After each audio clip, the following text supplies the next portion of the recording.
Oi, tudo bem? Olha só, estou aqui para passar mais uma aula de vocês, para vocês, aliás, né? Bom, eu sou o professor Herbert e estou aqui para passar aquelas dicas que eu sempre passo para vocês, tá? A nossa aula de hoje é a questão política do Brasil, a divisão entre o Estado, o governo e a divisão regional do Brasil. Vocês podem estar conferindo todas as minhas aulas no meu blog, herbertgaleno.blogspot.com.br, tá? Ou na minha página no YouTube. Todas as imagens que estão aqui, pessoal, foi retiradas da internet. Beleza? Então, vamos lá. Bom, primeiro vocês precisam entender que existem várias correntes do tema Estado. Tem a corrente abstencionista, né, que diz o seguinte: o Estado limita-se a garantir a ordem externa e interna. Sua intervenção no âmbito social é considerada nociva.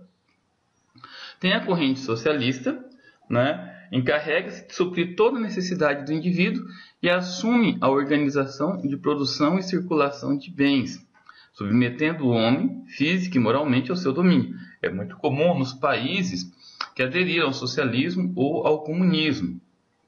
Tem a corrente eclética, né, que é muito comum em países capitalistas. Defende a participação moderada do Estado, com a função de auxiliar e fiscalizar a iniciativa particular, com o objetivo de evitar a exploração dos mais fracos pelos mais poderosos. Sua atuação ocorre apenas quando há como delegá-la a particulares. Aliás, quando não há como delegá-la a particulares. Essas correntes elas podem se misturar. Aqui no Brasil, por exemplo, nós não seguimos uma corrente única. Tem uma mistura entre as três.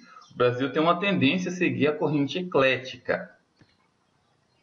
O governo, pessoal, pode ser definido como o conjunto das funções pelas quais é assegurada no Estado a aplicação dos direitos e dos deveres do cidadão, sendo apresentado por meio de diversas modalidades. O governo que toma as decisões administrativas, mas é transitório, pois está sujeito a mudanças impostas pela sociedade. O governo, é claro que varia de um país para o outro, mas via de regra, né, o governo ele é transitório, tá? Ele é eletivo e ele serve para administrar o Estado. O poder do governo monárquico, nesse caso estamos falando da monarquia, né? Existem vários tipos de governo, né? O poder do governo monárquico é absoluto, concentra-se nas mãos de um único indivíduo, cuja vontade assume caráter definitivo. Caracteriza-se por um cargo vitalício, hereditário e atualmente sem maiores responsabilidades. Na monarquia, o rei ou a rainha é o chefe do poder executivo. Em alguns países representa um quarto poder, o moderador. Em outro sistema é constitucional ou parlamentar. Tem muitos países do mundo que têm a monarquia. A Inglaterra é um exemplo disso. O Brasil já teve a monarquia aqui, tá? República, pessoal. A república, segundo Rui Barbosa, resume-se em uma forma de governo fundamentada nos três poderes. O legislativo, que legisla, né, que cria leis, deputados, vereadores, né? O executivo, que executa os policiais, bombeiros, professores, médicos, né? E o judiciário, juízes e desembargadores. Cabe destacar que ela também pode ser definida por apresentar o chefe de Estado associado ao sistema eletivo, temporário e politicamente responsável, devendo prestar conta de todas as suas decisões políticas. Na República, o chefe de Estado ele é votado pelo povo. Aqui no Brasil, o Brasil é uma república. O Brasil ele elege os seus representantes. O povo brasileiro elege o prefeito, o governador do Estado, o presidente da República. Ok, vamos entender agora as modalidades de governo. Primeiro vamos entender a origem do poder. Sob o sistema de origem, representa-se o governo de direito e o governo de fato. É muito simples de entender isso, pessoal.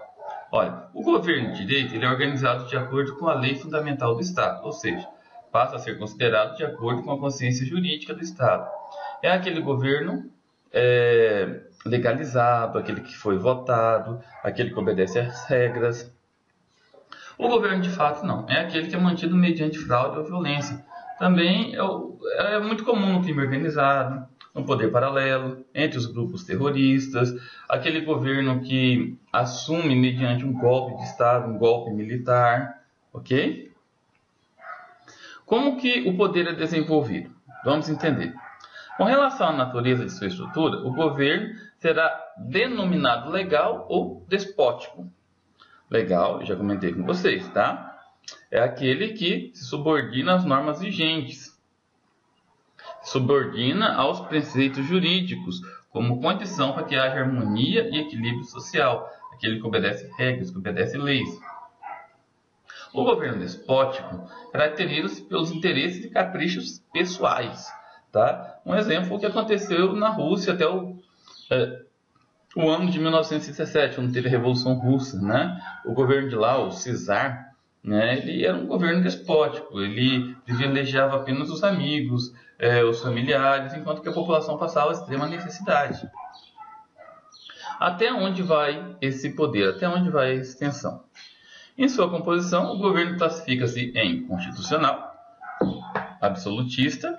Né? O governo constitucional se forma e desenvolve regido por uma Constituição, obedecendo a uma divisão do poder e garantindo a todos os cidadãos seus direitos fundamentais previamente declarados. No Brasil, o governo é constitucional. Nós temos uma Constituição Federal, que foi aprovada em 1988, que todas as nossas responsabilidades, direitos, obrigações, entendeu? É regido por ela. Nós temos vários sistemas de governo. Os mais comuns é o parlamentarista e o presidencialista. No Brasil, tá, nós temos o governo presidencialista. Parlamentarismo. Presente tanto em repúblicas como em monarquias. Um detalhe, é mais comum em monarquias, tá? O parlamentarismo se caracteriza pelo exercício de poder executivo, pelo primeiro-ministro ou pelo presidente do conselho. Em síntese, cria uma divisão onde o rei ou presidente assume o governo, chefe de Estado, e o primeiro-ministro, o legislativo, fazendo uma fusão entre o legislativo e o executivo. É muito comum na Inglaterra, né, onde a rainha, né, é a chefe da nação, enquanto que o primeiro-ministro é o chefe de Estado.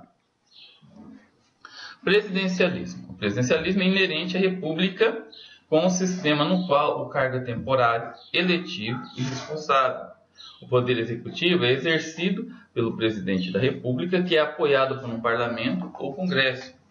Os poderes do presidente da República estendem-se por seus ministérios e serviços públicos que são compostos por pessoas de sua confiança. Então, o presidencialismo é quando tem um presidente.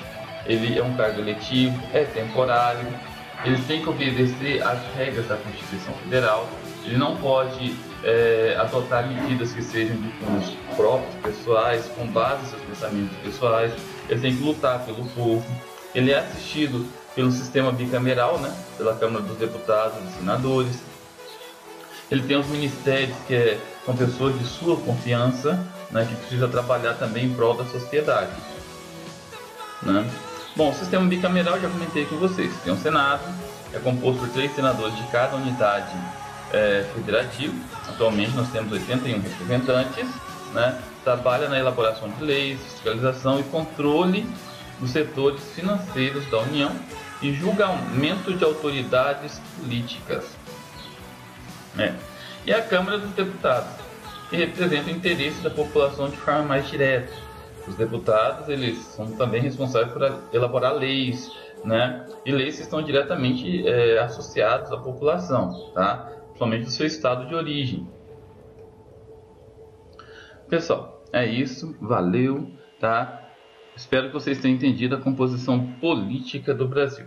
Na nossa próxima aula, não esqueçam de assistir, nós vamos falar sobre a divisão regional do Brasil, ok? Valeu, até a próxima!